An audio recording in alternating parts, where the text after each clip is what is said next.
ಸೌಕರ್ಯ, ಈ ಮಾತು ಸತ್ಯ ಸೌಕರ್ಯ, ಸತ್ಯ.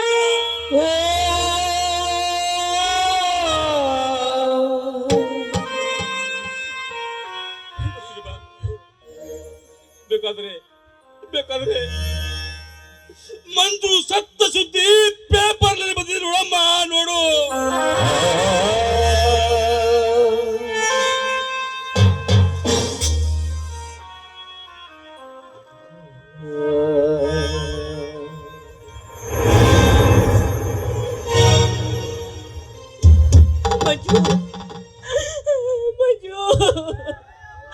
ಇದನ್ನು ಮಾಡಿದ್ರಿ ನೀವು?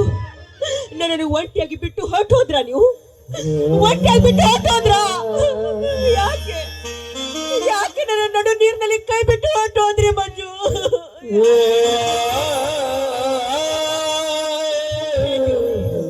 ಯಾವ ತಪ್ಪಿಗಾಗಿ ನನಗಿಂತ ಶಿಕ್ಷೆ ಕೊಟ್ಟೆ ನೀನು? ಯಾವ ತಪ್ಪಿಗಾಗಿ? ನನ್ನ ಬಾಳಿನ ಜ್ಯೋತಿಯನ್ನು ಕಿತ್ಕೊಂಡ್ಬಿಟ್ಟಿಯಾ? ನನ್ನ ಬಾಳಿನ ಜ್ಯೋತಿಯನ್ನು ಕಿತ್ಕೊಂಡ್ಬಿಟ್ಟಿಯಾ?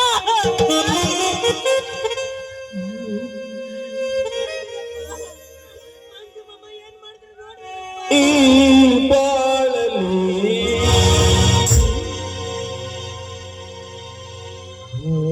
ಶಾಂತಳಗಮ್ಮ, ಮಗಳೇ ಶಾಂತಳಗು. ನಿನ್ನ ದೈವದಲ್ಲಿ ಅಷ್ಟೇ ಬರೆದು ಬಂದಿರುವಾಗ ಅದನ್ನು ಯಾರಿಂದಲೂ ತಪ್ಪಿಸಲು ಸಾಧ್ಯವಿಲ್ಲ. ನನ್ನ ತಂಗಿ ಪದ್ಮಾವತಿಗೆ ಮಾತು ಕೊಟ್ಟಂತೆ ನನಗೆ ನಡೆಸೋಕ್ಕಾಗಲಿಲ್ಲಮ್ಮ. ನನ್ನ ಹಳೆಯನ್ನೇ ಕಳೆದುಕೊಂಡೆ.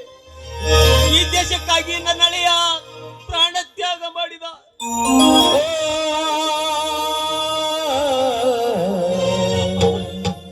ಅಪ್ಪ, ನನ್ನದಿಗೆ ಶಾಂತಿ ಮಾಡಿಕೊಳ್ಳಲಿ. ಅದಾಗಿ ನನ್ನ ಮನಸ್ಸಿಗೆ ನಾನು ಸಮಾಧಾನ ಹೇಳಲಿ. ಅದೇ ರೀತಿಯಾಗಿ ನಾನು ಸಮಾಧಾನ ಮಾಡಿಕೊಳ್ಳಲಿ. ಅಪ್ಪ ಅಪ್ಪ, ಮಂಜು ಮಾಮ ನನಗೇನ್ ಹೇಳ್ತಿದ್ರು ಗೊತ್ತಾ? ಭಾರತಿ, ನಿನ್ನ ಹಣೆ ಮೇಲೆ ಕುಂಕುಮ ಅದೆಷ್ಟು ಚೆನ್ನಾಗಿ ಕಾಣಿಸುತ್ತೆ. ನೀನು ಯಾವಾಗ್ಲೂ ನಿನ್ನ ಹಣೆ ಮೇಲೆ ಕುಂಕುಮವನ್ನು ಧರಿಸಿರ್ಬೇಕು ಅಂತ ಹೇಳ್ತಿದ್ರು. ಅಪ್ಪ, ನನ್ನ ಕುಂಕುಮದ ಅಧಿಪತಿ ಅವನೇ ನನ್ನ ಕೈ ಬಿಟ್ಟು ಹೋಗಿರುವಾಗ ನನ್ನ ಹಣೆ ಮೇಲೆ ಕುಂಕುಮ ಏಕಪ್ಪ ಬೇಕು? ಕುಂಕುಮವೂ ಇಲ್ಲ,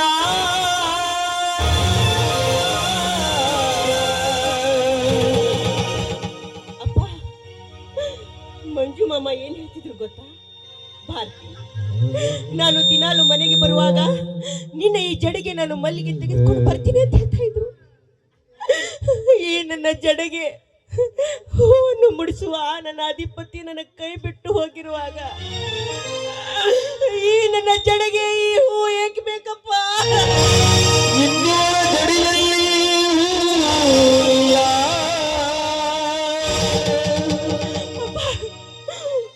ಮಂಜು ಮಾಮ ಏನ್ ಹೇಳ್ತಿದ್ರು ಗೊತ್ತಾ?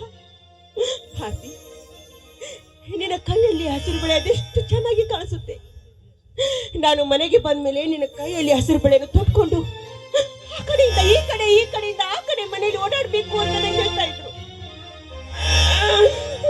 ನನ್ನ ಬಳೆಗಳ ಶಬ್ದವನ್ನು ಕೇಳುವ ನನ್ನ ದೇವರು ನನ್ನ ಕೈ ಬಿಟ್ಟು ಹೋಗಿರುವಾಗ ಈ ನನ್ನ ಕೈಯಲ್ಲಿ ಹಸಿರು ಬಳೆ